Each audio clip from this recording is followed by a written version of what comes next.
special city commission meeting to order. First on is the local charity we met, Spirit Lake Riders Motorcycle Club. They have a motorcycle run this coming weekend. I believe it ends up in Washburn, but they're raffling off two shotguns. They want to raffle off at the Riverboat Saloon. So they're based at Bismarck Mandan chapter. You checked them out? I did. Yep. Yeah. So. I would move that we'd approve it. Second. Discussion. Tim? Yep. Aye. Aye. Yes. Okay. Very good. Next, Garrison Diversion. You're up. I did text him. Pass that down. He stalled as long as he could. Here? Yeah, he's got a big scratch on the side of his truck, he must have done it right. Well, he got a flat tire today and I'll leave. Well, he better have brought treats for everybody if he's gonna be late.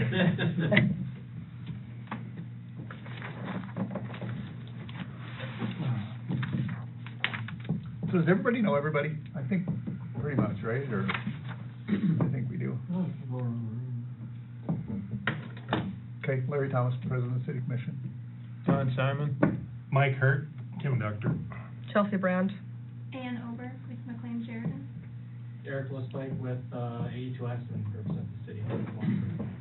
Corey Cherney, AE2S. Lynn Over, McLean Sheridan. Kip Kovar, Garrison Diversion. Dwayne DeCray, Garrison Diversion. Dave Rendell, City Attorney. Super cool. You're up. You're up. Your name. Your name. Speak. We're introducing ourselves. Oh, Steve Burian. Adam? Adam Thomas. Okay, there you go. You're up. Well, we're waiting for you, I guess, so.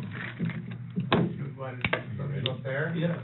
Yeah, we can, I can. just kinda give everybody a chance to see what's going on here, so. Just different from the other ones? Yeah, it is different. We cut out all the upfront stuff.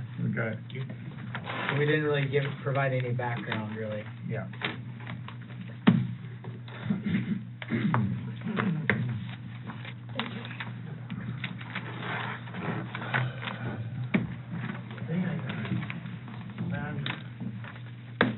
For a big group? So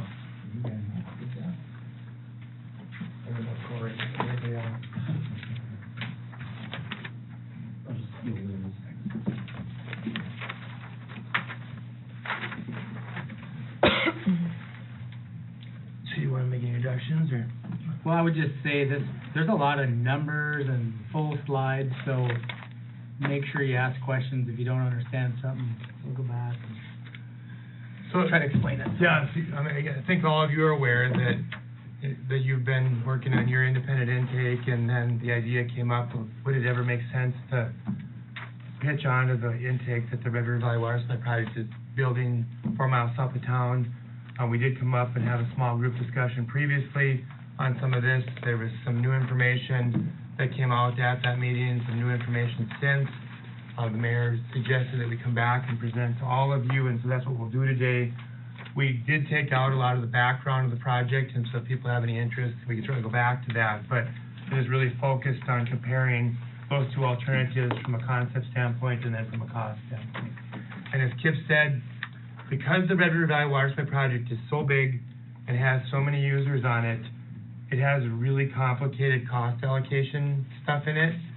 All of that's really good for you because it's a great big denominator or a great big group of people that spread the cost out. But when I show you some of those slides, it's going to cross your eyes a little bit, I'll admit it, just because it's so confusing. And I'm going to do my best to try to simplify as much as I can. As we approach today, we decided to just do an executive summary at the beginning and just say what we're going to say, then we'll explain why we said it, and then we'll summarize it again. We do look a little bit at population and water demands because we think now that you don't have the connection with the Blue Flint, you might want to take a second look at how you want to fit together with the project, and you'll see that there's not a ton of difference in the end.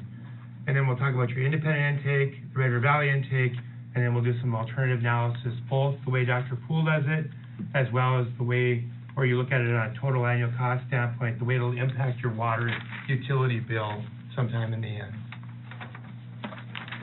So when we look at the approach to things, and you look at the table, we understand from Corey and Eric that your intake is capable of pumping 1,400 gallons per minute if you build it as designed. That's 2 million gallons per day, or 3 CFS, if we want to talk about all the crazy units that we use in water. And what you were planning to do is pump 700 gallons per minute with 500 for Blue Flint. And so we looked at 200 gallons per minute as the amount that you could spread the costs over in a near-term year if you built the project. If you were to nominate on the low end for the Red River Valley Water Supply Project and just take 200 gallons per minute, which would be your average flow, we looked at that as the low end. And then the 12-inch pipe that we had conceptualized routed up from the intake to here will handle 1,700 gallons per minute, which is more than your 1,400, so it's a little bit different. And we assume you'd still have initially just the 200 gallons per minute to spread the costs over. If we look at the total capital costs for those three alternatives, and this is without grant, and this is without cost allocation, this is just the capital costs, but it would be $6.5 million for your local intake, $5.6 million for the smallest nomination for Red River Valley, and then $6.7 for the highest nomination. And we have two other alternatives in between. If you then look at the local share of the capital costs, so how those costs trickle down to you, and we'll get into the details, it's $1.9 million under the local project as we understand it from your engineers, $1.4 million for the lowest alternative, Red River Valley, and even though the bigger alternative with Red River Valley costs more up front, when you boil it down to local share, it's only $1.7 million, so it's $200,000 less than your intake, and would be 300 gallons per minute more capacity. When we look at operating costs, your engineer provided us a near-term operating cost for 200 gallons per minute incrementally of $29,800 to run the intake. We have a range for the Red River Valley. In the near term, it would be $19,200 we've estimated. On the long term, it would drop from somewhere to $5,000 to $7,800, and the reason for that is that when everybody gets on board, those operating costs are going to get spread out over that great big denominator again. So it maybe sounds counterintuitive, but the bigger the project gets, the lower your costs are going to be. So we put a range in as an executive summary. But then how long would it take to get, from the high range down to the low range? You're talking the project have to be at full production at that time? This number would be full production. So it could be years down the road? Yeah, and we admit that. And we show that later on. Okay. I have another quick question. Sure. These total capital costs, the independent intake, you said these are without any grants, right? Right, that's Okay. all in. Okay. Without any grants or any approach to how Red River Valley is going to allocate costs to you. Okay. My only thought is, if we would go, our independent intake, we do have that FEMA grant that would not, be for your And we didn't count, share. we didn't count. So that would actually. We counted for the Probably FEMA. take $1 million off of No, that. that's in that number. Yeah, but the FEMA grant comes off the top. The FEMA is in the 1.9 million. It is? Yeah. Okay. But the FEMA is not in ours. We knew Okay. that they had said no, but that 1.9 million includes FEMA and includes State Water Commission. I have it all. Okay. All right. Well, I think we would go back and try to yeah. get I think that we could FEMA. get the FEMA Yeah. for your project if But it's for this, we politically, knew. but Yeah, we I'm didn't do that. just pointing that out because, it would qualify for ours, but not for yours, from what we understand at this point. But the 1.9 million has that FEMA grant in it. So the local share does include the grant dollars, it's just the total 5.6. That doesn't include Right. it, that's on the top. But like the 1.4 million, that would be the 75-25 that you would be I see what eligible you're for. saying. at the Okay, state, got it. right? Yeah, so the total capital is just is raw numbers, Okay. and then from what we understand with everybody's grant, giving you FEMA and Red River Valley not FEMA, that's the local share. And clarification, Eric, it was just you couldn't transfer the FEMA over, there's still the possibility that you could reapply? There's a possibility, there's always a possibility to reapply. But when I asked the question if that FEMA grant that the city already has allocated to them could be used for this project since it's a water supply, it's not the intake. You couldn't just What- slide it over. What they told me at the Department of Emergency Services is that they couldn't do that because the project descriptions are completely different. Sure. But he said you could apply for a new grant, and you might get it, but he said they couldn't transfer. And is that a state agency? The Department of Emergency Services is our contact to FEMA, so we work with them. Unless there's a way you can reach out to FEMA directly, but we I work think- everything through DES. I just think if you called it a buy-in, you know, like the intake buy-in or something, you know, like Minnesota always says you can't spend any money in North Dakota, and then East Grand Forks just dumped their sewage to Grand Forks, and they did a sewage buy-in to Grand Forks and used Minnesota grant money to do it, and so it kind of comes down to the optics, and then my sense with agencies is if you just keep wearing them out, eventually they, you know, they come around. And Dr. Poole from the State Water Commission thought that it would be something that they could absolutely do, but when I talked to Todd Jors and Justin Messner from DES, they said that wasn't something they could. I think you need to have, like, But- Bergam part of the equation or something, just to get a little, you know, screw tightened a little bit. But we didn't put it in there. Okay. So then, if that's kind of what we would have done at the end of the presentation, now we'll try to build up to how we got all that. So the first thing we wanted to do is just look at your population and your water demand projections, and we're not your engineer, but we've done this for 35 other systems, just to kind of give us some perspective. And so what we did in looking at Washburn, and this is something that Corey helped with, is he suggested 4 different scenarios. The 200 gallon per minute on average, and that the next number over is CFS, so if you always want to know, our project is always in CFS. You've been talking gallons per minute, so I put a line in between, and they're both there for everything. Corey looked at 200, he jumped it to 250, he jumped it to 300, and then we looked at another 300, but a much different industrial number. And then we looked at zero industry, we looked at 200 gallons per minute, or 0.5 CFS, we looked at 400 gallons per minute, or 0.9, and then we did look at what if we just max out the pipe flow, so if you have a 12-inch pipe, that you make sure you nominate for enough water to use that pipe completely up, whether you use it for yourself, sell it to McLean Sheridan, or sell it to an industry, and then you can see the totals that go along with that. So your total nomination would be somewhere between 0.5 and 3.8 CFS in the project, and that's how we use the units that we use. If we look at your population, historically, you were, somewhere around 500 people in 1920, peaked in 1980. I'm guessing that was kind of energy related. And then as of the 2020 census, we're at 1,300. Just for discussion's sake, we looked at what if you grew at 3 different rates, 0.3%, 0.75%, and 1%. Fargo grows at about 2%, Sioux Falls 2.5, just to give you like the super growers. And so, we looked at Grand Forks is 0.9, so that high number would be more like a Grand Forks number. And then we knew as a small community, it was probably more practical to look at a little bit lower numbers. If you think of your small community, though, if it did catch fire as a bedroom community or something, it wouldn't take very many homes to add quite a percentage of people to things. Then what we did is we converted that to gallons per minute, so your common units. And so at the population number of 1,500, you'd need 165 on average. You'd need 1981 or 211 at the 1961, and then 250 at the 2247. And remember, we also looked at 300 gallons per minute just to give a bookend to everything. From an agricultural and industrial standpoint, when you talk about nominating for somewhere between 0 and 1,400 gallons per minute of industry, we wanted you to understand what that meant in terms of potential industries that you could serve. So the non-hatch part in green up to this point right here shows what that 200 gallons per minute would get you in terms of industry.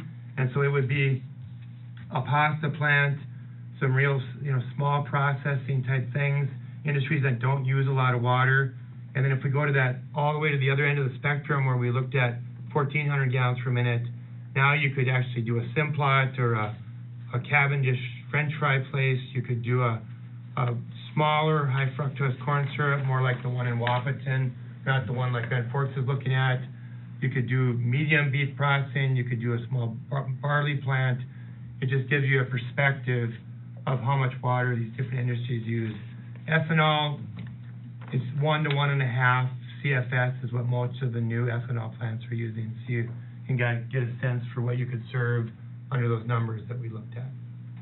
Things you couldn't do would be like the nitrogen facilities that have been talked about, corn wet milling, those type of things. We'd have enough capacity at the intake to do it.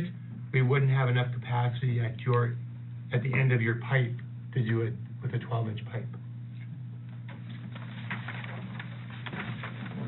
Where are we at in terms of the total project?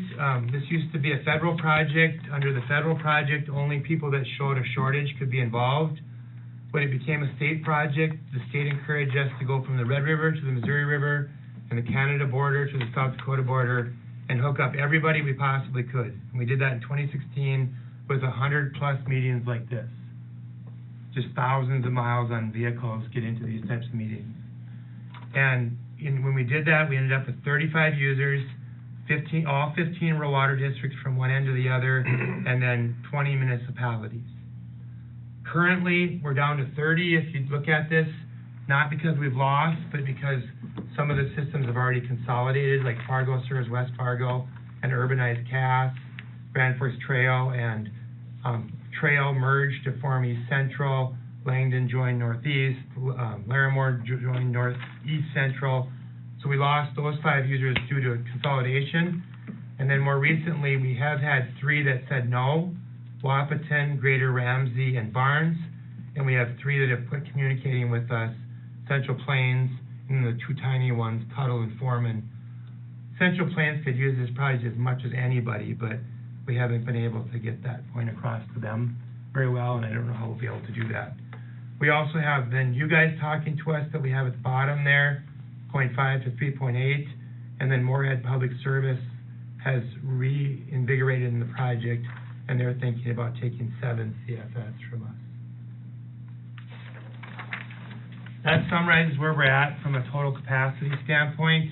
160 CFS is about 110 million gallons per day, if you want to put that in perspective. So like Bismarck's plant, 30 MGD now, right? Yep.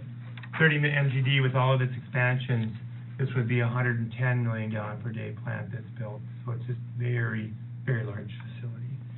So, is this all dependent on how much water's in the river, or how are you gonna determine that? So So if the water goes down from being fed from the dam, what happens to all your flow that you're not gonna have? the lowest, and I don't want me to sound argumentative, but the Missouri River, the lowest annual average flow on the Missouri River recorded in the 1930s was 13,000 cubic feet per second.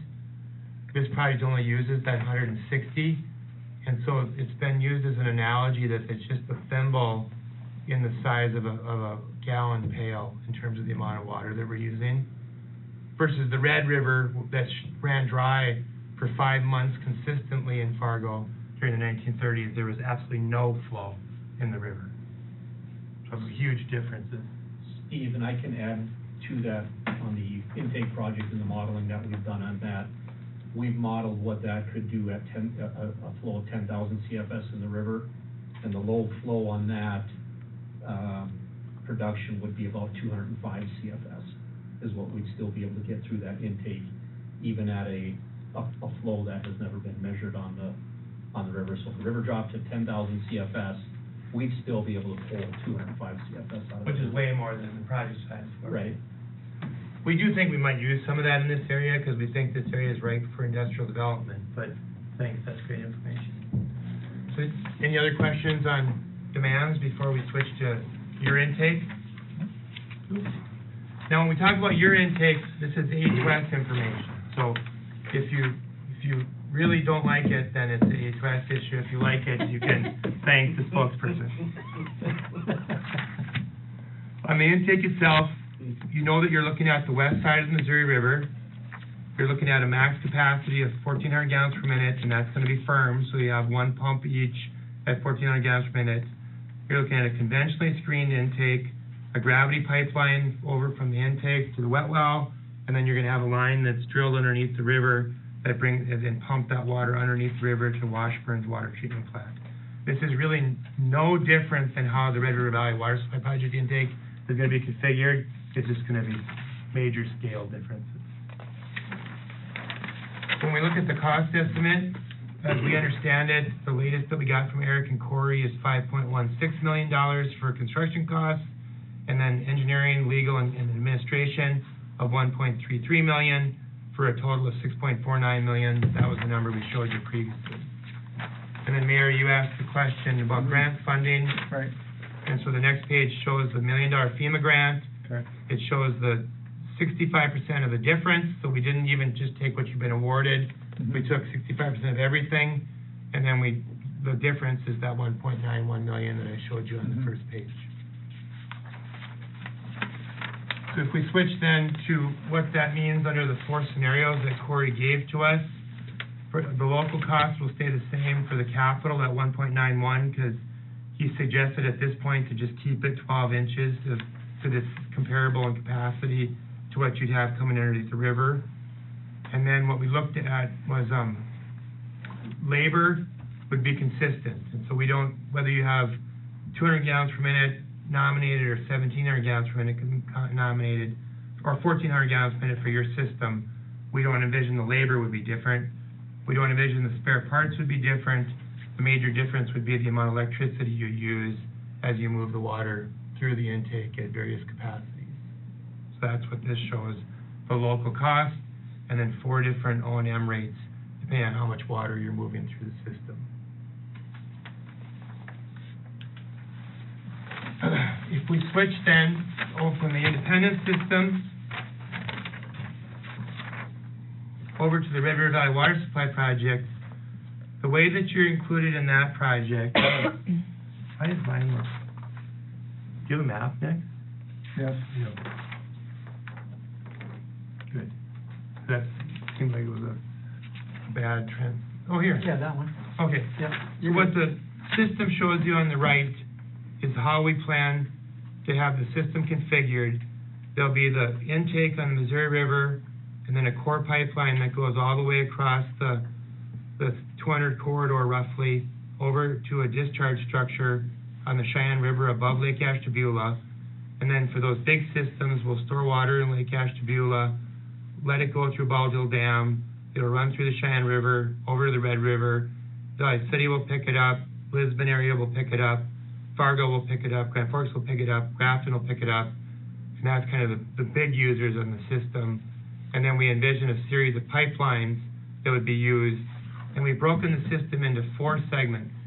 Intake, the Central West pipeline, which is up to the divide, the Central East pipeline, or to the break tank, the Central East system from the break tank to the divide, and then from the Continental Divide, so that's the blue area that goes to the Missouri River, versus the green area that goes to the Hudson Bay, and the Red River Hudson Bay, that's where gonna be the Red River Valley stretch. Like on the Southwest Pipeline Project, they have a postage stamp rate. So whether you were located in Washburn or whether you were located in Pembina, you pay the same rate on the Southwest Pipeline. We knew that would never go over on this project. So in your case, or in this case, the paradigm is you only pay what you benefit from. So even though there's all that pipeline across the prairie, the only component to the project that you're ever going to be allocated for is the intake. And it's pump station and pumping. So that line coming to Washburn then is not our expense? Oh, no. And then the branch pipeline to get to you, obviously. I'm sorry, but Good catch. Good catch. Well, you know, But I'm talking- gotta ask, you know, yeah. if it's not gonna cost anything, Yeah. put it in. Yeah. I meant of the core stuff, so that's a good point. And clever. The next thing is, and this is where it gets a little confusing, is that they all, in addition to not having a postage stamp rate by location, they also knew that some users are gonna benefit from this project more than others. For instance, Fargo and Valley City Fargo is a first draw on water and then it's gonna run a bunch of it through its wastewater plant and put it back in the river.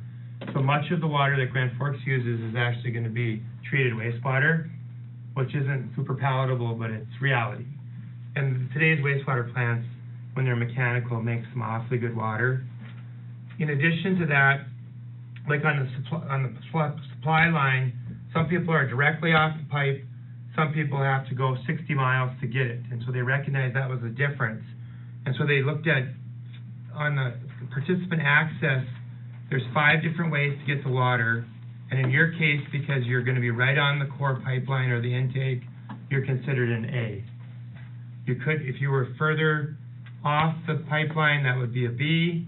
If you were on the river at Fargo, C, so on and so forth, but you're considered an A. The next thing then we do have to look at is either the significance of your challenge or whether you're speculating on industry or not.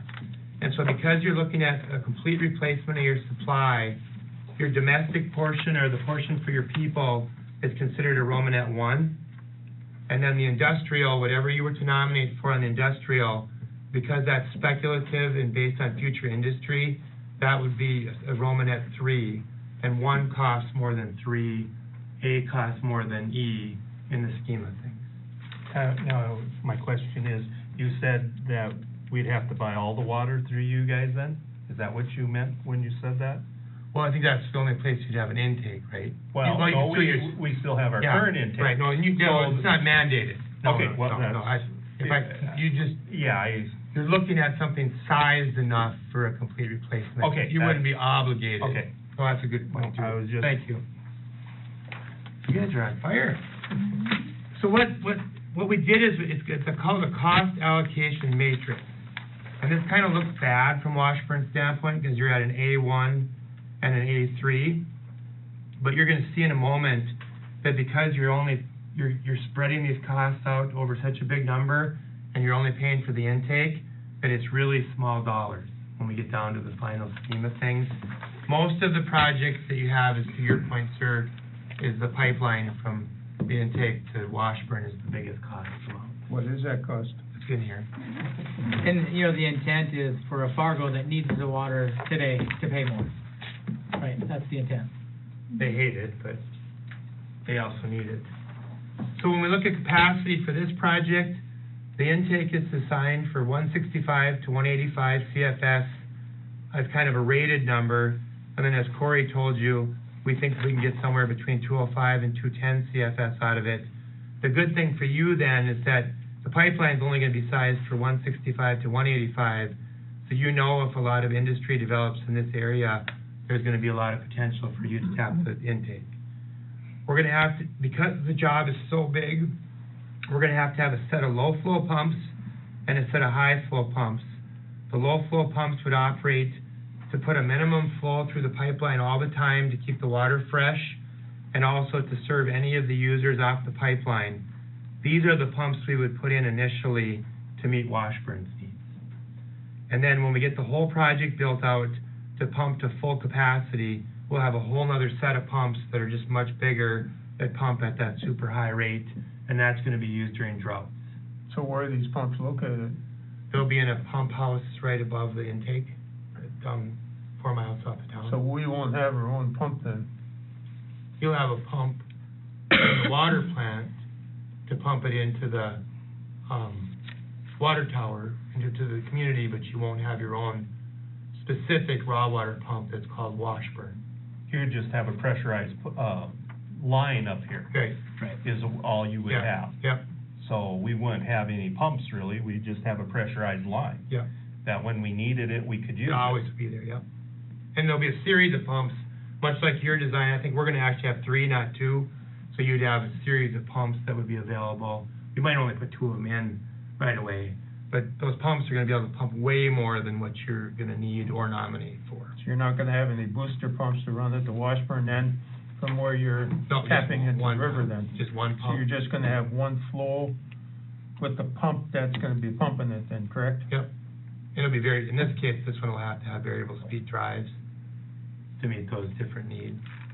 Because that's a big range, so we'll have VFDs on there so we can pump it low for you guys and then bump it up in the future. And then you're gonna have to adjust the flow rate on it, wherever your control is gonna be on it? Yeah, in your case, it'll detect whether there's demand, if the pressure drops, and then that would send a SCADA signal back to the intake that would ramp the pumps. Either Okay. start them or ramp them up. Okay. And then when Based on pressure in the Yeah. line. Mhm. And then ultimately, we'll have that brake tank, and then we'll be controlling things off the brake tank as well. Okay, now, if we're not taking any water then, you said you're still gonna have water running through that line, even though we're not taking full capacity? When it's up and running, not your line, The core the pipe. big one. Oh, the core big pipe. line. Yeah, big we one. won't waste water through yours, but the big one, you're gonna turn it over enough over time, I think, that you won't have a problem. That big one, when it's 72 inches high, Mhm. deep and 167 miles long, that's a lot of water, and we gotta keep that moving or it's gonna go anaerobic on us. Okay. In terms of where we're at with things, and you can probably watch it as well as anyone, the wet well was done in 2021, and then they're currently installing the boring equipment to drill a tunnel out to the river. So at the early part of next year, we should have everything that would be needed other than a pump station to serve Washburn. So we just would have to add the pump station and the pipeline. In terms of, I know, Mayor, you had asked more details about things, and so Mhm. on the right, this is the current assumption in terms of how we would get the water up to Washburn. Okay. I have personally worked on routing two 30-inch pipelines through the heart of Grand Forks and a 36-inch pipeline through the heart of Fargo.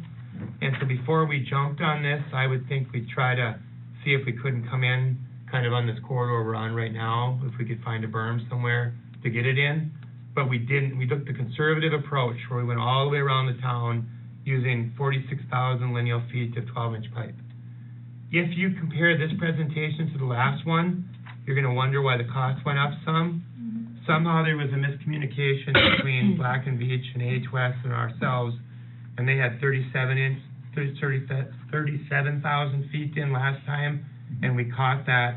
And the reason I was late is we redid all the numbers just to make sure that we were not doing a bait and switch on you guys at some point. Mhm. 46,000 is what we need if we go all the way around.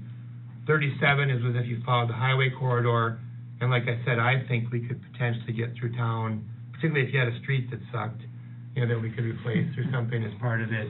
I think there'd be some ways to.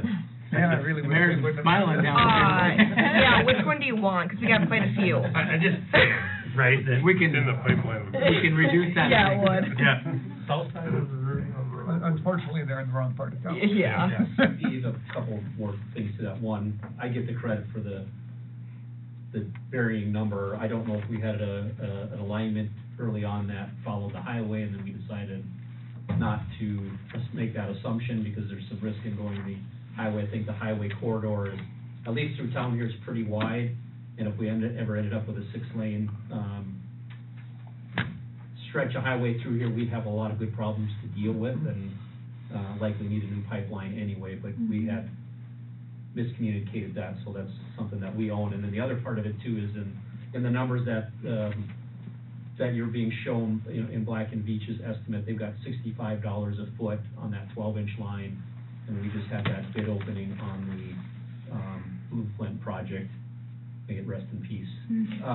That was bid at 40. So Oh, nice. There's some Pretty conservative then. There's a lot of conservatism built into those numbers, Okay. that you're seeing. That's good news. Yeah, I'm writing it down. Yeah. Because the engineers hate to be the low bidder, right, that day. And then you had also asked about easements, Mayor, and we did talk to Corey, and I don't know all these landowners personally, but he's not, like, to the point where he knows there's absolutely impossible landowners along this stretch. And in our case, like a rural water district, if you're serving water, attempts to not pay an easement price, we've been paying $1,350 an acre for our easements. And so Corey didn't. Everything on Red River, Yeah. well, that's where we're paying. And so we would anticipate doing the same thing. And then I think it was asked, we would anticipate that the project would own the pipeline up to here, and they would go get the loan for you.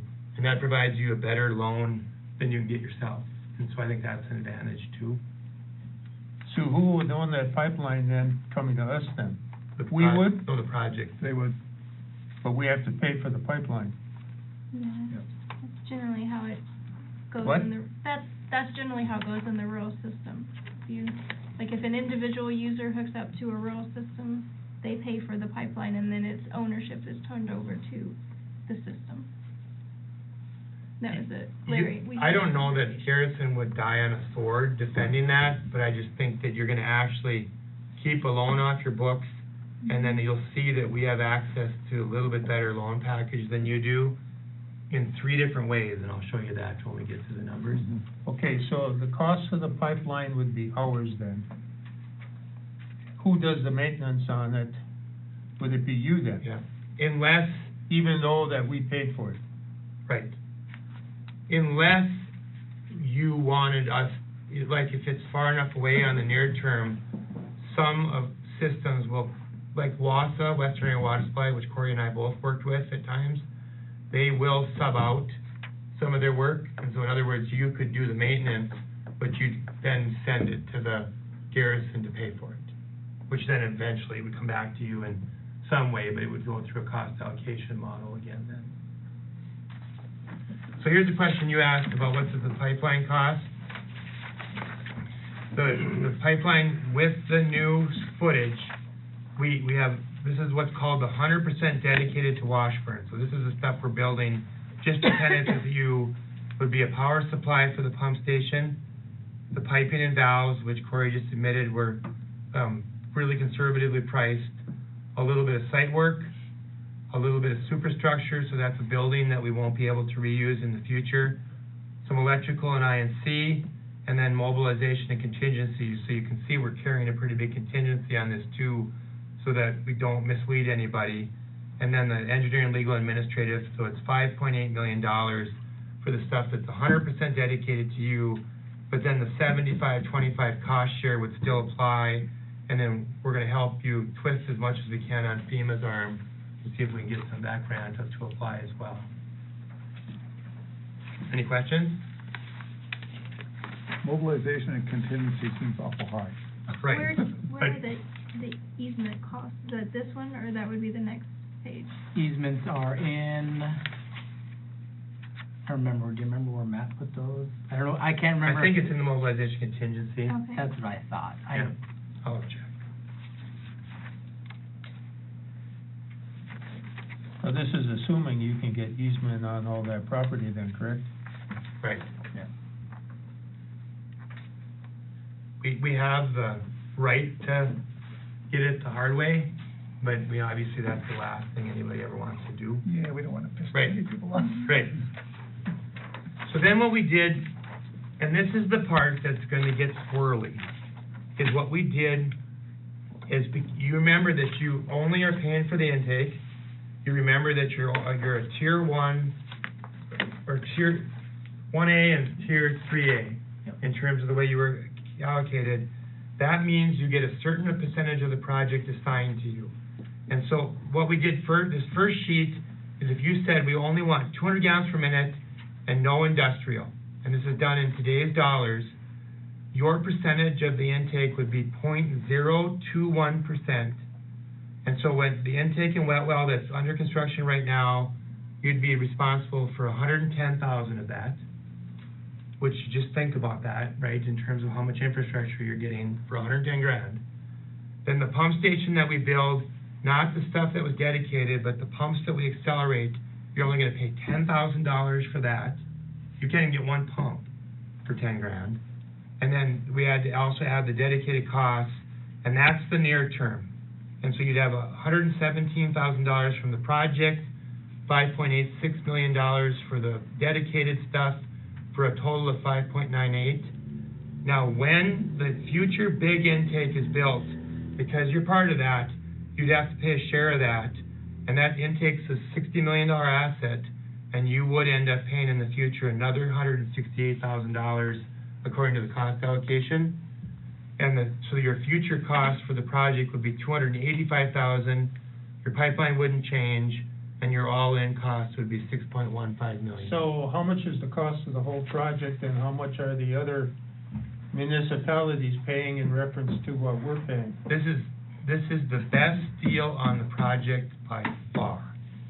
I can't find anything comparable except if McLean Sheridan buys at the local spot like this. Otherwise, everybody else is exponentially higher than you. So like Carrington signed up, but Carrington has to pay for the intake, a portion of the intake, a portion of that core pipeline that makes it up to Carrington. So Plus the. they get a still good deal, but plus they the have to pump pay for it. station, Plus, they do have an intermediate pump station, they have a water treatment plant. Yeah, and they have 70 miles, 72-inch pipe that they have to pay for. So that's why Steve's saying, you know, you're just paying for this one item. The total project cost is 1.356 billion, and you'd be paying 285,000. Plus the cost of the pipeline to us, Right. which you don't have figured Yeah, in here. 5.86 right there. The next number over. Right there? Yep. So then, if you want to just like hold these two sheets together, because I don't think I need to do this blow by blow. So let's just say you went to 250 and 200. So now you can see that your .021 changes to .037. The two nomination percentages in the dark blue.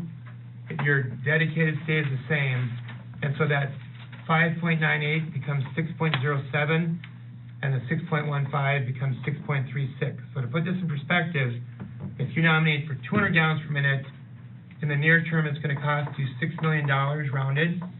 If you nominate for 450 gallons per minute, in the near term, it's going to cost you $6.1 million rounded. So $100,000 more to get another 250 gallons a minute. If you want to then take the next, maybe move one sheet up again, and now Corey's getting aggressive with you guys. He says, Optimistic, not aggressive. yeah, that's what I meant. 300 gallons per minute domestic, 400 gallons per minute industrial, so now we're at 700 total. You can see that 6.1 becomes 6.15. So another $80,000, and you get another, what, 700, another 150 gallons per minute out of it, or 250 gallons a minute out of it. Now, that's a one-time payment of 80,000, or is that total? It's a one-time payment, but it's gonna be spread out using a debt service. Subs out. Debt service, so spread over 40 years. And subject to 75-25. Yep, and subject to 75. So your cost would be 25% of that. Yeah, and I got that coming. So, There- quick question, you know, under, you know, the beginning of phase one or whatever, you know, we're paying the power supply, the superstructure and all that other stuff, right? And that's for the pumps and everything, correct? No, the pumps are here. Oh, that's all separate from this? Right, the pumps. Okay. So anything we can reuse is over here. Anything we can't reuse or that's only benefiting you, like the pipeline, is over here. So we Okay. tried to find as many things as we could that were categorized over here. But if we put up like an itty bitty pump house shell, Right, we just don't have any utility for it when the big one comes. okay. And so that's over here. So, But the pumps are all over here. but why wouldn't we just continue to use the smaller one? Because it's right where we need to have the big It is, one. okay. Yeah. So the power supply of 175,000, you can't reuse that? We can, but it's I'm not- just asking, I'm just asking. It's, you know, it would be like if we had Yeah. a little transformer and we had a Yeah. substation, and so it just, we tried to push as much as we Right. could Well, I'm over just here, asking. and we're trying. Yeah, Yeah, and it's like we have 20,000 horsepower yeah, in the build out, and you have, you know, a couple hundred horsepower. So No, I know. The power supply. I get it. If you want to try to negotiate with people that have bigger titles than we do, you know, there might be Well, no, some room for that, but that's how I we have try to do it. questions, so Yep, that's great why I asked, question. so, yeah. Now, the last thing, and this is the shoot the moon. This is where you try to take every drop of capacity you have in that pipeline and nominate for it, and you're positioned to serve 2 million gallons per day of industry in your area, either internally or with McLean Sheridan. You can see that $6 million number only jumps to 6.44. And so the nuts and bolts of this is very insensitive to how much you nominate for, because it's spread over such a huge denominator. And so I would give serious consideration to what you think you're gonna want in the future before you just tell us 200. I think that would be pretty short-sighted if you just went with 200. I agree. So then, if we go to the next page, now we're starting to summarize the costs in terms of how you've nominated, and this does come down to the local share now. So you can see that we have all the capacities reiterated above. As you nominate for bigger numbers, your percentage of the core system goes up. The core system is those numbers in the Red River Valley Water Supply cost share. And then we have the total cost, which brings in at $5.86 million for your project. And then we take 25% of all that. And so the 1.91 that we talked about before for your local intake, you would compare that to either 1.54, 1.59, 1.64, or 1.82, depending on which number you want to choose. And that's without any FEMA grant benefiting you, if we can twist FEMA's arm. So then the next thing we had to do is look at O&M. In this case, the O&M, and this is based on 200 gallons per minute of sustained capacity, so it's like a near-term type look at things. The labor would be $12,500, the spare parts would be $2,400, and the electricity would be $4,300. As you go to the future, the energy would stay the same, but because now all the fixed costs are spread over a much bigger number, your O&M is actually going to go down when the whole project is done as compared to what it would be in the near term. So that sounds, again, counterintuitive, but the more we build, the more money you're going to save on O&M. The 19.2 is the 2022 estimate of current O&M for this project. Okay, this is fine and dandy here, but are you including costs that are gonna go up in the future? Because nothing stays the same. Well, but I think that would be the in relative experience. We're trying to present everything in 2022 dollars for your project and our project, assuming that everything would go up. This will go up, as will the number that you have will go up. And we'll show that in a minute. In fact, the minute is now. And so we didn't have this last time, Mayor. This is a comparison of what I like to call total annual costs. And this would be your auditor saying, how much do I have to add to my water utility bill in 2022 if everything were built overnight under 3 scenarios. The first line is your independent intake. The second line is if you go to 200 gallons per minute, so this is the low nomination and run at 200 gallons per minute.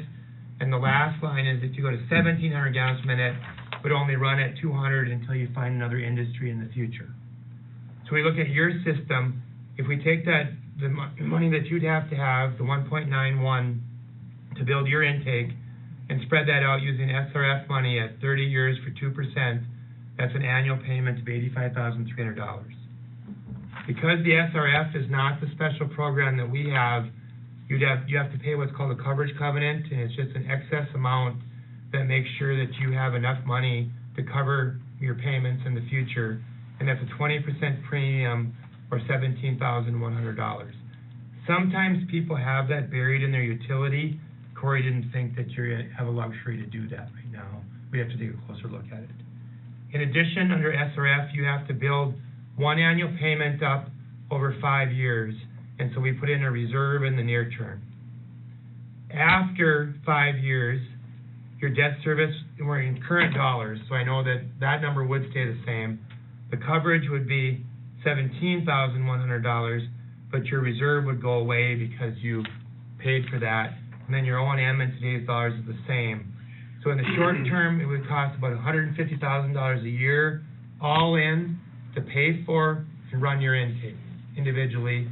In the future, that'll drop as your reserve requirements go away.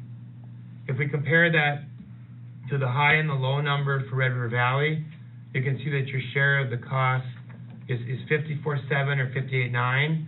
That's partly because your costs are a little bit lower. It's also because Red River Valley has negotiated a 40-year loan instead of a 30-year loan. It's kind of a special deal for a big project. The other thing that they successfully negotiated is no coverage covenant and no reserve requirements. And so you can see that when it trickles down to the bottom line, it's a big number, and then we showed you the 19.2 and the 19.2 for O&M.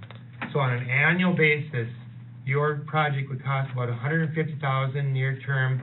Ours would cost $74,000 if you nominate for the smaller amount, and $78,000 if you nominate for the bigger amount.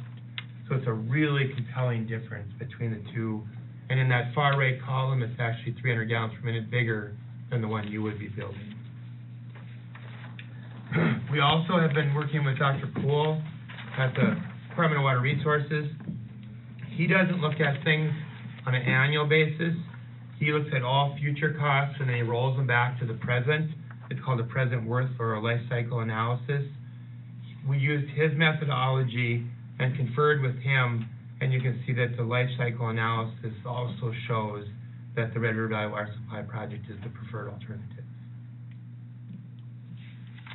And this one, I don't ever find this one particularly useful because when it has 50 years of cost baked into it, and increasing costs and discount costs, it's just really hard for people. I have always found when I work with the city council, they get what's going to be on their bill in 1 year, and that's why I had us do this analysis. And then the last slide just shows that whether it's the local share of capital costs or O&M, total annual or present worth, are all the lowest for the Red River Valley Water Supply Project. It would limit the duplication of infrastructure, which is kind of an environmental benefit as well as a capital benefit. It maximizes the investment from the Water Commission because they're only giving grant money to the Red River Valley Water Supply Project. It allows for a lot of growth for you guys, both depending on how you nominate as well as all that extra intake capacity that Corey talked about. And then, you know, it eliminates you having to maintain an intake, particularly all the risk of sand as that river moves around.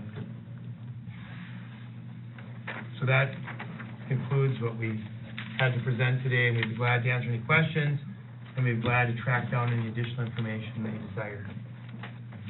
I have a question for Eric.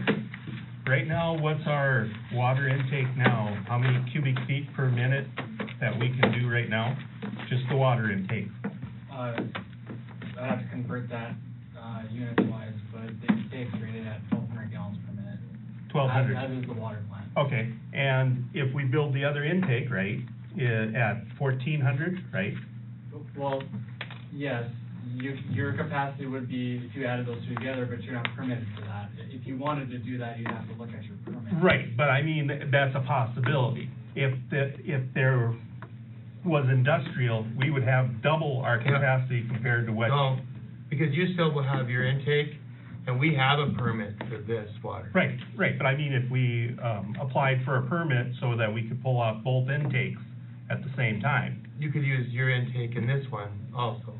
Right, but that's what I was saying, if we use our current one, and if we use the other one on the other side, as we could actually go with, what did you say? 2,400 gallons. You'd have 2,600 gallons per minute capacity. Right, if we wanted to. And if you Right. did the 1,700 here and the 1,200, you'd have 2,900 gallons Right. per minute of capacity. So you'd have a lot of potential for industry. Your current intake, is that a maintenance? What's the issue with the current intake? Is that a maintenance nightmare? No water. What was No it? water, low water. Same thing that you guys Sand. could have. The the same location thing. that it's in right now, too, is not ideal. So- Whenever you have low flows. So you'd have to it's keep not that in ideal. mind in the future, I guess. Right. And Mother Nature always wins, so I'm not gonna Right. say, you know, that we're gonna bulletproof.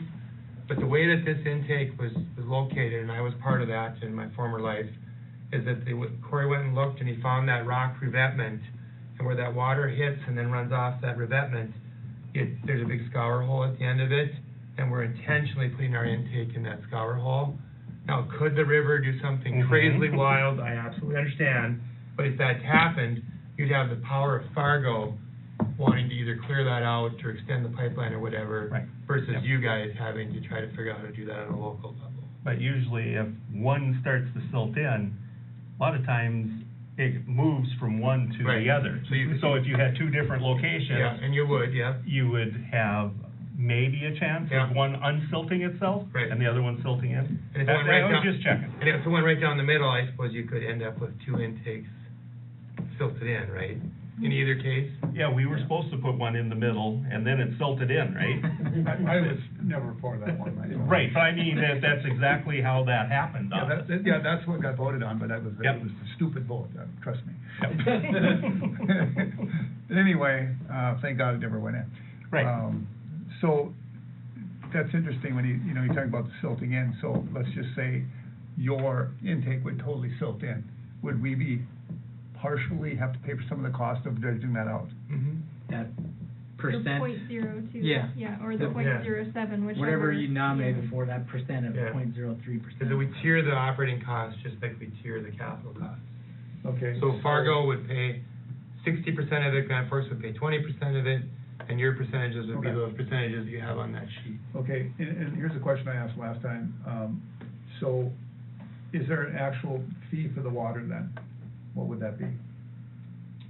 No, No. just capital costs and O&M. There was discussion that there would be some administrative, is that the? That's built debt into service? the- Okay, So the administrative cost is built into that future. okay. So they're not gonna charge O&M or administrative costs to you. Until when- everything's complete? Right. And then it would be in that 5,000 to 7,000 right. range? Okay. Which is obviously, the administrative costs alone are probably more than that, right? It's just. That's our percentage of it, Yeah. yes. So let's just say this end of the project gets scrapped. No, so you could. I'm just saying. Yep, and so if this end of the project gets scrapped, you'd still be a member, you'd still have the intake wet well, and you'd still do this, and we'd run the system you have right now forever. Yeah, at that higher rate of 19, operation. but it's still lower than. I'm just saying. Yep, Yeah, just asking a question. That's what would happen. That's a good question. Well, but I shouldn't know, because the 19.2 would still get baked into the overall cost, so you'd still see a reduction. Not With- quite to the 5 or 7? But, yeah, I think so. right, yeah. Okay. Yeah. But you're not sure. Well, it's just, that's a great question, you know, but you wouldn't, it's still gonna be at most 2/3 of what you're paying, Mhm. in the estimate. And I think they would bake all that in as a systematic charge, and I'm trying to think of whether there'd be anything extra for us, and I don't think there would be. Yeah, we But- need the 60th, that's going down the Do line. these numbers reflect all the water coming out of this intake in the O&M? Yes. So in the scenario that was presented there, you would have most of the water coming out of the canal at a higher elevation, so your O&M costs under that scenario, if this Yeah, that's panel right. was separated, so your costs likely would go Yeah, down. so that, we didn't talk, there's NDOS and then there's Red River Valley. And NDOS is the Eastern North Dakota Alternative Water Supply System. And it was we don't have the friends here. It was a legal trick to get access to the canal, and I think we're gonna do it. And if we pump water off the canal, like you said, we're 200 feet higher and 49 miles closer, right? And cleaner water. And cleaner water. And so then, that would lower that 5 to 7 appreciably. This is based on the worst-case scenario of using this intake.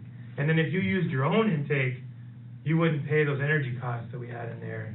You're only gonna get charged energy costs if they get pumped everywhere, right?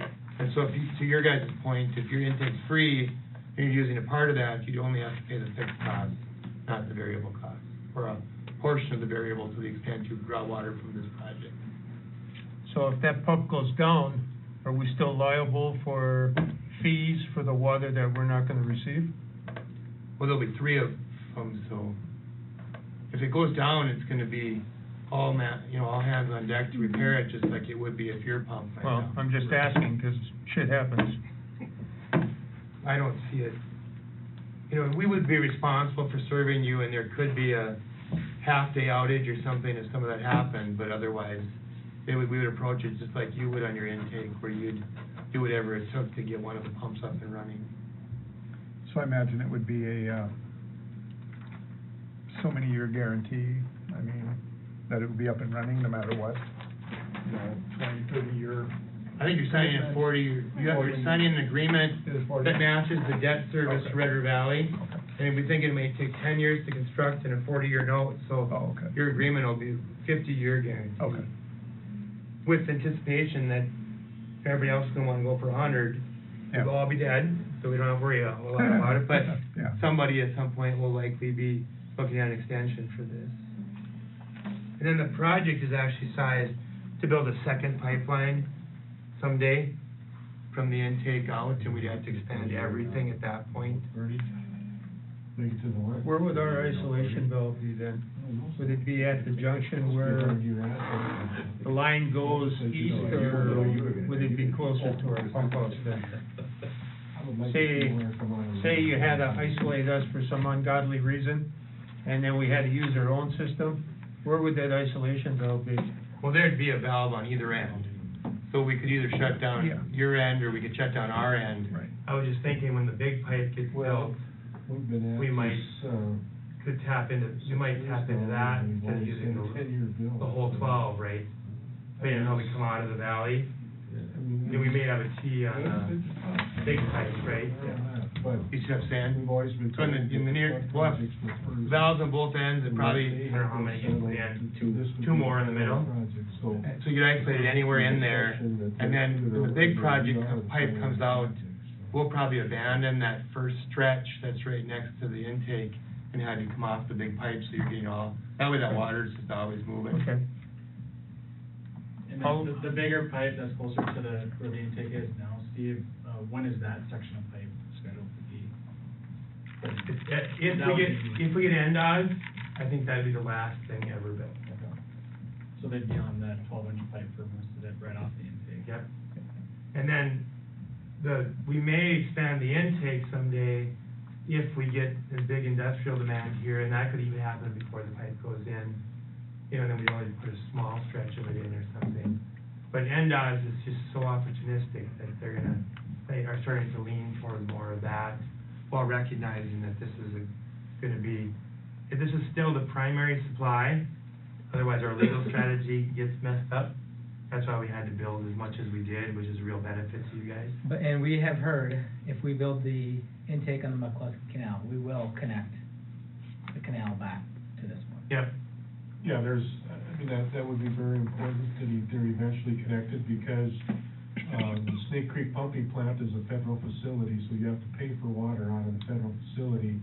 The Northwest area water supply is also going into that Snake Creek pumping plant, and so you could have two systems plus our irrigators on a system that, depending on the drought, could be looking for water, so we would need the main core state line to service everybody.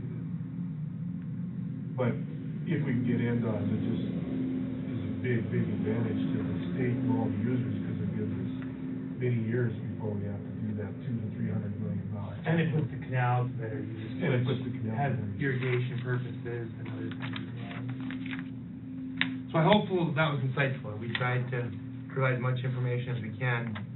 It is a really good deal for Washburn. I guess it just comes down to kind of independence versus being a part of a big regional project. And I do think regional projects are starting to, are becoming more and more common, and so I think you're gonna see even more of this in the future. Oh, the rest of the country's tapped out on water, and so they're going to where the water is, and the Missouri River is one of the only very few rivers in the nation anymore with any volume that's not compacted. Yep.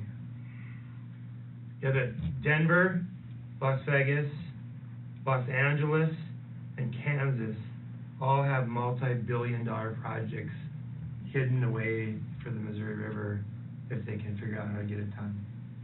So that's one of the reasons we want to put it to work as fast as we can, because then we've perfected our permits, and then we have the right to keep that water then. And as far as project timeline goes too, for how soon the city could be delivered water from the River Valley project. You talked about your, tunnel starting here soon, and that would be done by like January, is what you guys are planning for between the wet well and the intake itself.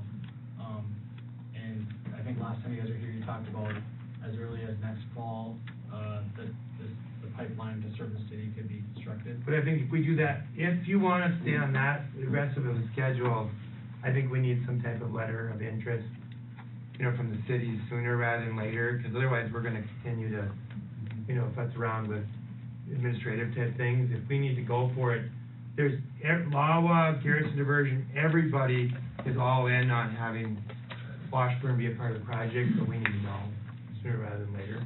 Yeah, the first thing we'd have to do is get after it right away in the pipeline alignment. Well, first thing we'd have to do is go to all those boards. For everything that we do, we have to run it through a technical I'm advisory assuming committee, all that was a done. financial advisory committee, the Lake Agassiz Board, the Garrison Diversion Executive Committee, and the Garrison Diversion Board. So we have 5 actions we have to take just to get to go, and that's the bureaucracy of a big project.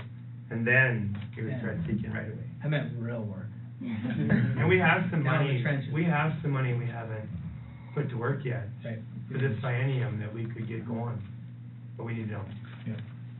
You know, really, I think a huge thing as far as, or a couple of things anyway, you know, I think the biggest one is, you know, can we get the FEMA grant, you know, help out with this? That would be huge, you know. I think if you engage the congressional delegation and the state of North Dakota, I think that that's a definite possibility. I worked for DES before I went to Garrison, and first answer out of FEMA is always no. It's like, no, you can't do that. And then you start working on them, and, Right. I mean, Valley City wasn't gonna get any flood protection by the college, because I don't remember what the reason was, but it's there, it's all up. I mean, Yeah. it's just the way FEMA operates. First answer is always no. Is that something you'd want us to try to run down for you, or Well, what are you thinking? Or Eric's you're been talking working a on lot? that, right? But if you want us to go nuclear, well, we're good at nuclear. I mean, we did engage congressionals before when they weren't coming through with, that grant. Mhm. When they said that we had the grant, but we weren't officially awarded it, remember when we went Yeah, for a through- long time, yeah. We went through Hoven's office, Yeah. and then all of a sudden, well, not all of a sudden, it still took a while, but then we eventually, because it was held up at OMB level. Right, At yeah. the Fed, and then eventually they came through and that grant was awarded to the city, But I would start, like, but. to start with like Brent Sanford or something first, as kind of a friendly, and see what he suggests, and then make sure that Burgum, you know, agrees with Brent and tries everything at the state level, and then I wouldn't go to the feds until step 3 or something, because you don't wanna go, you know, unleash the nuclear bomb if you could've just dropped a, Yeah. you know, Patriot missile on You them. went right to the delegation, the first thing we'll ask is, well, what does DES think of this? Yeah. So, Yeah, and when I talked to Todd about it at DES, he was, you know, I wouldn't say like adamantly against it, but he was like, no, that's not anything that we can do, when I talked to him about it, but again, But you there's were- always a way. But you were like Yeah. senior at that, yeah. you weren't just No, I wasn't. the receptionist, you were. Yeah. And that's what happened, right? That's what happens, is you basically have to get the leadership of FEMA in a room and point out to them how stupid their position is, and then they go away and they say, no, we're right, and then after a while, Because it's the water supply. it starts to crumble, so. And that's where I think you do need to position it, that you wouldn't just be giving money to a different project, you'd be buying your, basically, intake capacity, you'd just be buying it as a sign-up rather than as a project. And I know the State Water Commission, Department of Water Resources is behind this too, and they would be on board with throwing support behind that request as well. And I know they even said, well, surely the feds would want to do this, and I know that both agencies prefer that they're in projects together like this, they're both behind it together to. Well, take the pressure off. Through, yeah, Yeah. so. And federal money just lets the state money go further than, right? Yeah. Also, I think you should check on that question Ann had about, is easements included in the mobility and Yeah. contingency? You weren't sure. That would be good to know. Yeah, it's there, I just didn't know which line it's under. Okay. But You I will think that's, check. you We'll think, check okay. on that. All right.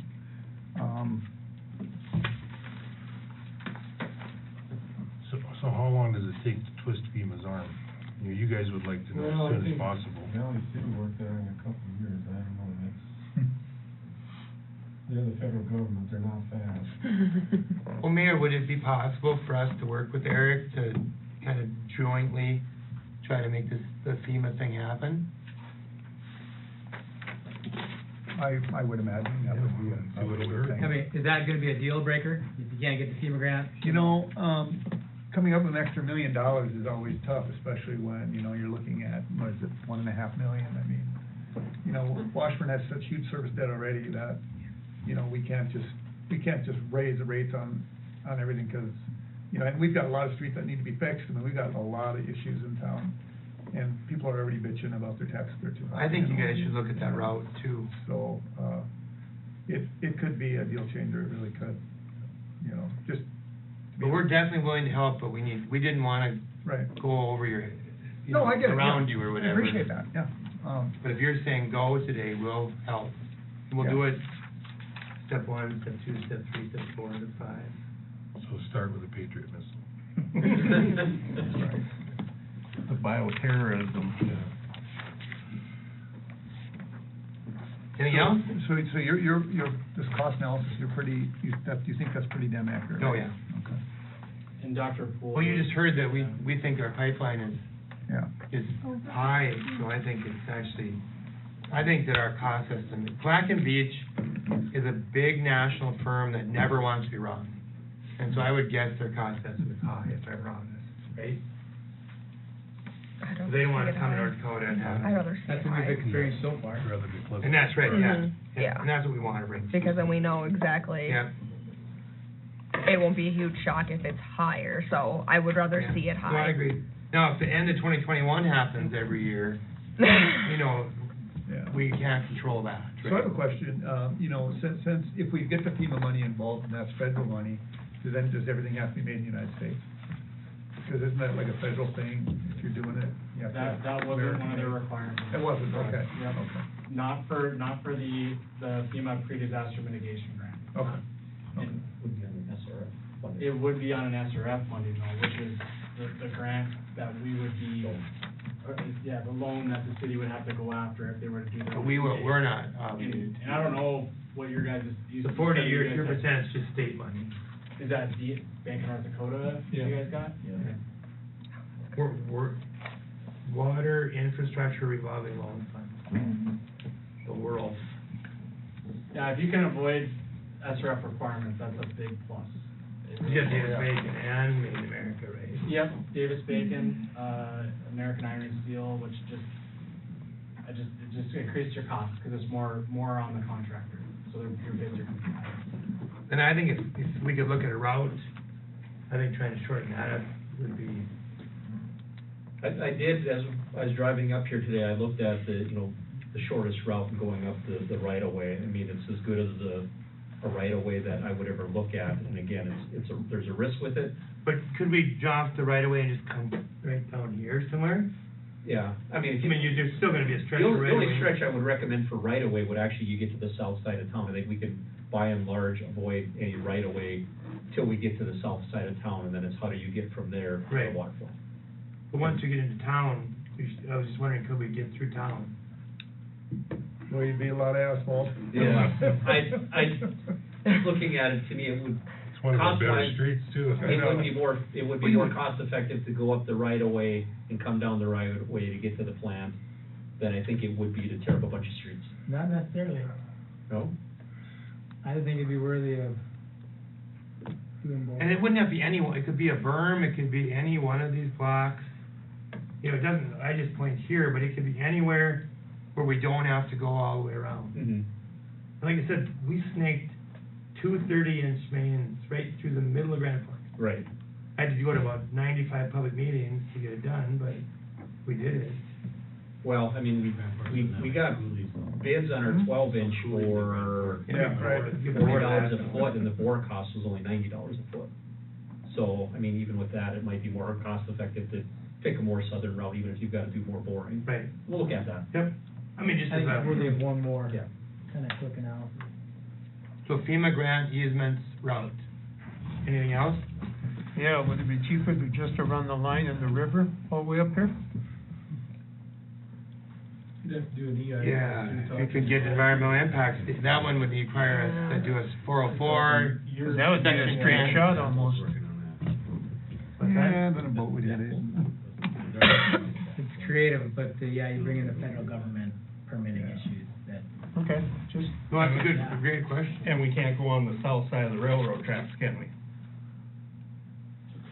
Well, we could look at that. You know, because there's not a lot on the south side of the railroad tracks, but I don't know the width. Cause that, you could snake that right down to the water treatment plant.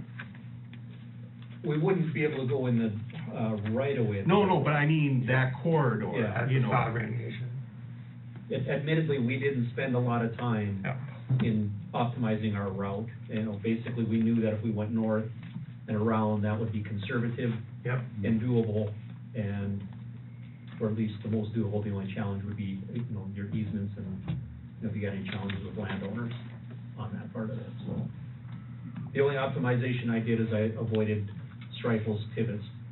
I went around those. He could just tie into them. There you go. Well, He's asked. Not bad. So, we had mentioned, like, say there's a break in this line, you know, from the pump house to here, and you guys be responsible for fixing that, and then, but then we would eventually get billed for that, is that what it would be, or would that be part of operation and maintenance? Well, it's part of operation and maintenance, but So if your operation. it's the 19, if we had, you know, break after break after break on a dedicated line, Yeah, you know, we'd have to look at that. When we get to the big system, then it's gonna kinda get lost in that shuffle then. yeah. But near term versus long term would be different, but near term, it should be a brand new water main for years, right? Well, it should be, Yeah. yeah, I mean. You never know, we've had rolled gaskets on the well, that side. $40 a foot was poly pipe too, so it was a jointless, basically, Oh, that'd be nice. from here up Yeah, to that the would- loop that end would of be it. nice. And the distance was about the same, so it's a really nice comparable. Yeah, so this is definitely. That would be conservative. awesome.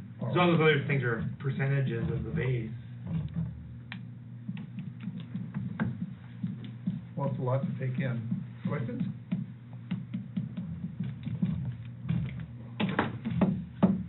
So I'm sure no matter what, it would be increasing our rates. We're gonna have to.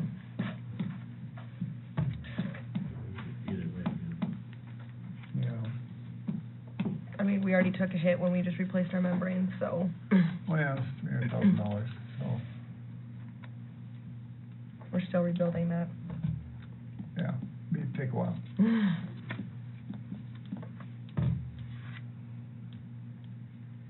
So we'd have to figure out what rates we'd have to go to. I'm sure they would raise quite a bit, but,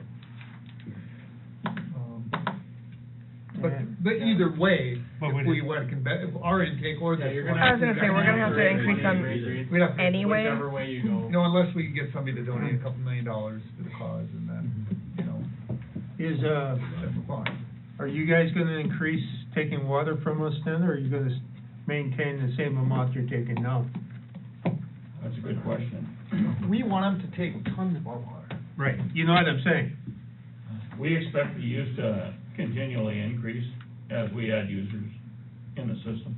Which I mean, it historically has. We started at, I think the original agreement in '07 was at 6%, and I think we're over 10% of the treated water that we purchase. So we're steadily increasing, and I don't see that changing. Okay, so if we went for the higher of those figures on that one sheet there, say 1,700 or whatever, so your increases in the upcoming years would probably increase as well then, is what you're saying then? And I think there's enough in there, the way Corey looked at that. So the only way to do this is to get what rates we'd have to increase from you guys, and if we did our own intake, right? I think, We would want to I think compare on them. that one sheet, between your auditor and Eric, So we if they use that total annual cost sheet, you can use that. Users that do that, and I do that too. for Okay, their population. okay, I didn't ask that then. Well, that's why I'm wondering, because we need to look at both, Right. Yeah. whether we're getting it Yep. from you, Yep. or if we're getting it from our own deal. If you go to the total annual cost sheet on here, and then work together, you have enough information to do both of those things right now. So if we would take yours, then we'd probably have to increase the amount that they take out for their system then as well, correct? I don't understand that question. I'm not Well- sure what you're asking. Well, Is there enough on the 1,700 gallons of denomination Yes, to that's serve what you we and? just asked, right, we, Yeah, I our, included in my, when I was kind of doing the projections, I had the population for Washburn, I had the number of users that they've got, and I grew both of them at the same Right. percentages. the 200, correct me if the 200 gallons per minute includes Washburn and McLean Sheridan's water use currently. So as those numbers grow, it's reflecting growth on both of ours.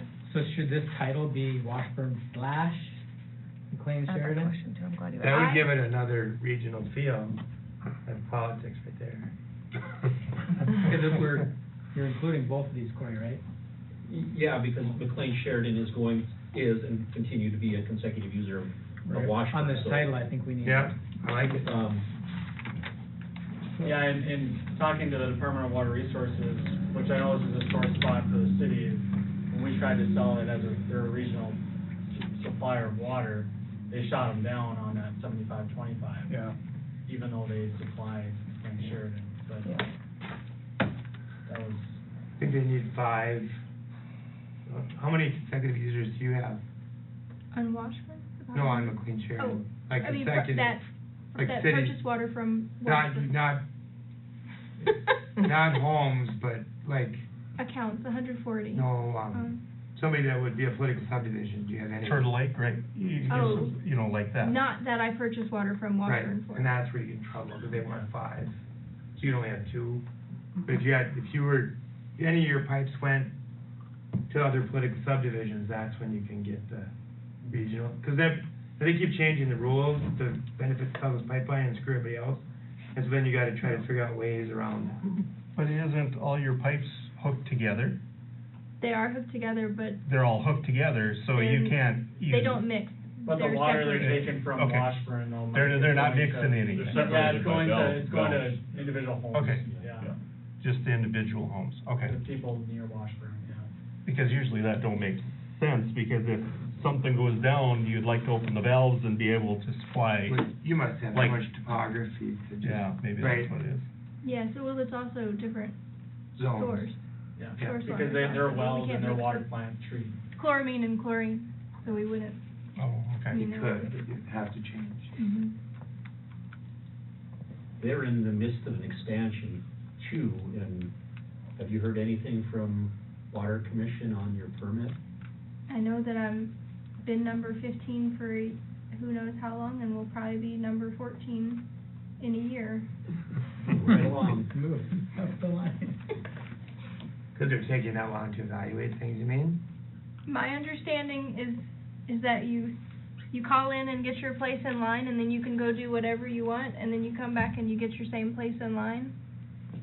So since I'm number 15, well, 2 through 14 has a chance to do whatever, and then come back and jump back in, but we're just waiting patiently. That's actually a problem in the state, because they do all the modeling in-house, and they don't have enough resources, and so they never get answers to people. Yeah. I know when we did one thing for Fargo, we privately did all the evaluation, and we gave it to the Water Commission, and they gave us the permit, but we had to go do all the work ourselves and pay for it ourselves.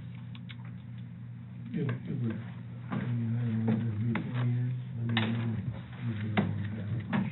Well, thank you for all your time. You know, we also have another option, is that's to do nothing.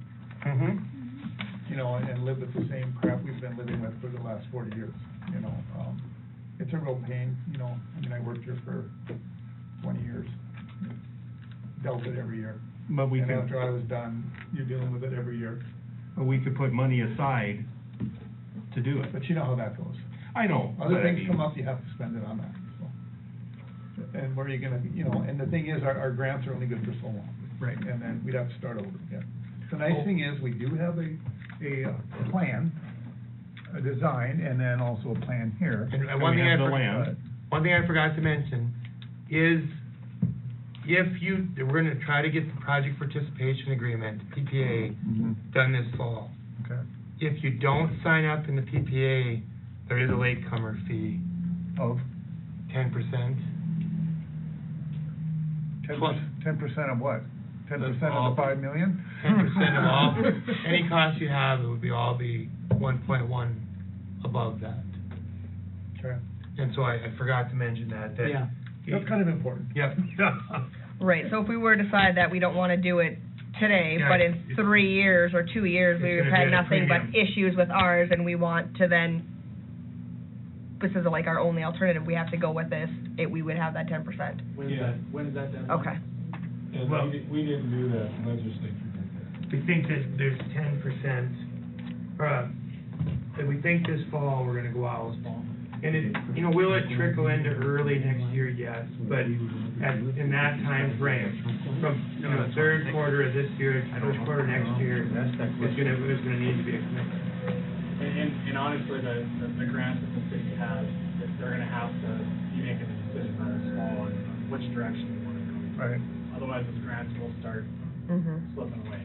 Yeah. So, we've already got the extensions, approved one time and working on the second round with them, so. Well, I definitely need to think about this some more. Yeah. We need to do that numbers, what it would cost going through them with Eric and Chelsea, Yeah, and what our number would be for if we did it. Well, yeah, we need to know what our rates are gonna be. Right, that's what I'm saying. We need to look at that. Do you guys have a date in mind that you would like an answer from us? Obviously, the sooner the better. Yeah, especially if you're gonna want us to start designing routes Okay. and right away and all that stuff. We wouldn't wanna take off on any of that unless we had a letter. Yep. Of some sort of So, encouragement. Understandable. so the FEMA part of it, is that something that you can check on without a commitment from us? Yeah, I think so. these things over here, we can. Yeah. Yeah, because that'll help us in our decision. Oh, for sure. making. We just, last time, we didn't know that you said Eric will try, and so, I just think if you have a couple people, Ms. Wayne used to work there, we might as well use some of that. There you go, right? Yeah, because the more incentive that you can give us is easier to make our decision. Oh, for sure. Yeah. Yeah. That's why we were hoping we could help. And Yeah. I don't think we, came up with how much is the estimated cost from off that trunk line coming through the city? How much is that gonna cost, estimate? You know, how much do you think it's gonna run? Coming off the trunk line to the city. Yeah, the main line, and then we're gonna take a trunk line off of that to run the pipe to the city water plant. How much do you think that line's gonna run, total cost? Well, in the presentation was like It was like- 5.6 million. That's gonna be $5.6 million For the just to run pipeline. off of that, That's, just to run the pipeline. Yeah. yeah, Don, that's from their intake. No, that's coming all the way from the intake, though. Yeah. And then if we build a future one, we'll just hook on to this one we build somewhere along the line. So that $5.6 million is our expense. Yeah. For the pipeline. For the pipeline. And it probably will be shorter in the future, but we won't waste it. We'll make sure we get it so it extends up to the big pipe someday, if that'll happen. And as we discussed, we think that 5.6 million with the length that we have with the current routing, plus the cost per foot being 50%. We probably should adjust, I mean, shouldn't we, if it's that conservative and you bid your intake, you kinda know what it is, I feel like we should maybe right-size that a bit, so we're just penalizing the project, right? I think we could, I just think we didn't want to come in with, No, I understand, and Chelsea's got a great point, we don't wanna cut it so slim that it's surprise in a year. right. But I'd it rather seems come like- back and say it's less than we thought, rather than. But you know, that many miles, the pipe, if you, even 55 and less, that which would be a Yeah. huge contingency, and then everything's multiplied on top of it, multiplied, would help quite a bit. I mean, if it's something that we want to investigate, we could spend, you know, a couple of days, you know, driving and spending some time looking at a realistic route rather than just I think it was a very. a concept as a point from No, A no, to I- B. It was very conceptual, the. Whole thing, yeah. routing. So we started at, you know, economy of scale, or Yep. now we can whittle that down and get something. And we could make the pipe smaller, I mean, that would save you money, but I'm not sure I would recommend it. It wouldn't save that much, I don't think. It'd be I mean, short-sighted. based on the bids we got, the 5.6 million would probably get you a 16-inch line. I think that's a little overkill. Yeah. I'd rather overkill than underkill. Unless you're done come to Washburn and go up to the canal. 16-inch line, that'd be pretty good. Oh, thank you. Well, I wanna say a 16-inch line would rate at about 2,500 gallons a minute. And again, not overkill, optimism. We can Depends what your 17 perspective is, to 12. right? Hmm. It's all in the perspective. Yeah, you're probably right, it might be closer to 3,000. I think. You square everything, right? Anybody, anything else? Nope, just The more information you can get us, the better. You bet. Very much appreciated. Thank you, everyone, appreciate it. Thank you. With that, the meeting is adjourned.